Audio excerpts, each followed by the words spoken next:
ज्यादा बीमार हो गया था। तोते की बचने की उम्मीद बहुत ज्यादा कम थी। तोते के दो बेटे थे। बड़ा बेटा का नाम था मोनू और छोटा बेटा का नाम था बिट्टू। एक दिन की बात है, तोता अपने दोनों बेटों को समझाता है। मोनू बेटा, तुम अपने छोटे भाई से बड़े हो, तुम अपने छोटे भाई का ख्याल रखना। मुझे बचने की बहुत ज्यादा उम्मीद कम है बेटा, अब मैं नहीं बच पाऊंगा। तुम अपने छोटे भाई का ख्याल रखना बेटा, मेरी बात समझ में आई? पिताजी, आप इस तरह से क्यों बातें कर रहे हैं? आपको कुछ भी नहीं होगा, बस आपको आराम की जरूरत है पिताजी। अभी तो आपको और जीना है पिताजी, इस तरह से बातें मत कीजिए। आपकी बातें सुनकर हमसे सही नहीं हो रहा है पिताजी, अच्छी अच्छी बातें कीजिए पिताजी। पिताजी, आप चिंता मत कीजिए, सब ठीक हो जाएगा। अगर आप चले जाएंगे हम दोनों भाई को छोड़कर, फिर हम दोनों को कौन देखभाल करेगा पिताजी? माँ तो बचपन में ही हम दोनों को छोड़कर चली गई है। अब आप भी बातें करने लगे छोड़कर जाने के लिए। अगर आप चले जाएंगे तो हम दोनों को कौन देखभाल करेगा पिताजी? इस तरह से आप बातें मत कीजिए, वरना मैं पूरी तरह से टूट जाऊंगा पिताजी। बेटा, मेरे मर जाने के बाद तुम्हारा बड़ा भाई देखभाल करेगा, वो तुम्हें अच्छे से रखेगा बेटा। तुम चिंता मत करो, सब ठीक हो जाएगा। बस ईश्वर पर भरोसा रखो बेटा। पिताजी, आप हम दोनों भाई से जुदा होने की बातें कर रहे हैं, फिर भी आप बोल रहे हैं सब ठीक हो जाएगा। कैसे ठीक होगा पिताजी? आप ईश्वर से बोले कि मेरी तबीयत ठीक कर दे। और दो बेटे हैं मेरे बेटे को कौन देखभाल करेगा? पिताजी, अगर आप इस तरह से बातें करेंगे तो आपकी प्रार्थना जरूर सुनेंगी। पिताजी, आप ईश्वर से बोले कि मेरी तबीयत ठीक कर दे। मोनू बेटा, तुम अपने छोटे भाई को अच्छे से ख्याल रखना बेटा। मेरे मर जाने के बाद तुम दोनों भाई अच्छे से मिलजुल कर रहना। हमसे वादा करो बेटा, तुम अपने छोटे भाई को अच्छे से देखभाल करोगे।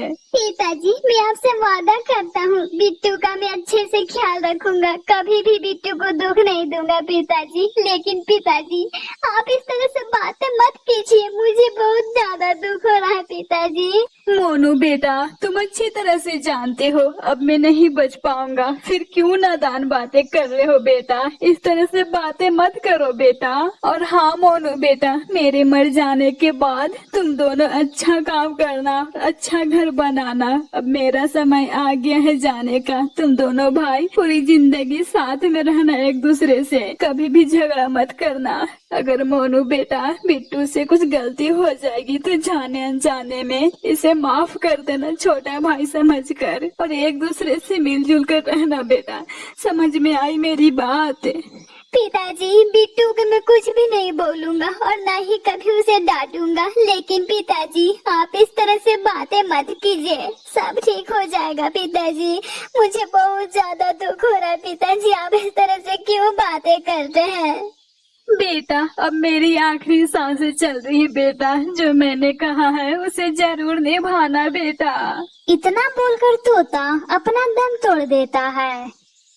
मोनू भैया, पिताजी को क्या हो गया? अब क्यों नहीं बोल रहे हैं मोनू भैया? मोनू भैया, पिताजी को बोलो हमसे बातें करे, मुझे बहुत ज्यादा चिंता हो रही है मोनू भैया। मोनू भैया, पिताजी को बोलो हमसे बातें करे, मुझे बिल्कुल भी अच्छा नहीं लग रहा है मोनू भैया। बिट्टू मेरे भाई, पिताजी हमेशा हमेशा के लिए हम दोनों को छोड़कर ईश्वर के पास चले गए हैं।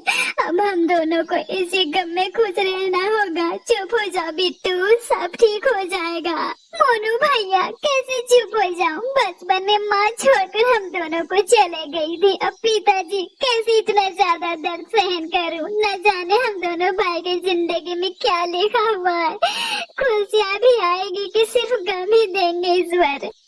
बिट्टू चुप हो जाओ, ईश्वर सब ठीक कर देंगे। हम दोनों भाई को कुछ न कुछ करना होगा, अगर कुछ नहीं किए हम दोनों भाई की जिंदगी गरीबी में गुजर जाएगी, समझे बिट्टू? हाँ मोनू भैया, आपने सही कहा, हम दोनों भाई को कुछ न कुछ करना होगा। मैं पूरी मेहनत करूँगा मोनू भैया, आप चिंता मत कीजिए।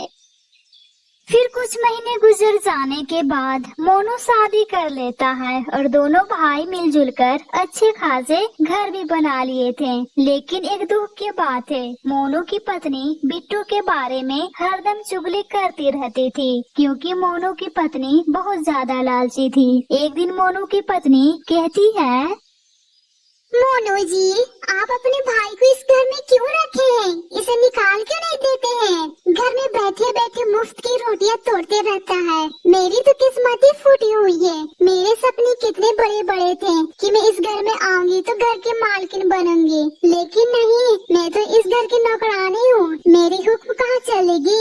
मोनू जी, अपने भाई को इस घर से बाहर निकालिए। मैं इसका शकल भी नहीं देखना चाहती हूँ। बुलबुल, तुम कैसी बातें कर रही हो? ये मेरा भाई है। मैं अपने भाई को घर से बाहर कैसे निकालूंगा? तुम्हें अंदाजा भी है तुम क्या बोल रही हो? पिताजी के गुजर जाने के बाद मैं अपने भाई के साथ हर दुख सुख में साथ दिया हूँ, समझी तुम? मेरा भाई इस घर से बाहर नहीं जाएगा, समझी? अगर इस घर को ये छोड़कर नहीं जाएगा, मैं इसकी जान ले लूंगी। ये मेरा घर है। अगर इसे रहना है जंगल में जाए, मैं इसे यहाँ नहीं रहने दूंगी, समझे आप मोनू जी? बुलबुल, तुम क्या बोली जा रही हो? ये बिट्टू का भी घर है। तुम बिना मतलब पर झगड़ा मत करो। शांति से इस घर में रहना तो रहो, समझी? अगर तुम्हें ज्यादा दिक्कत हो रही है, तुम इस घर को छोड़कर चली जाओ।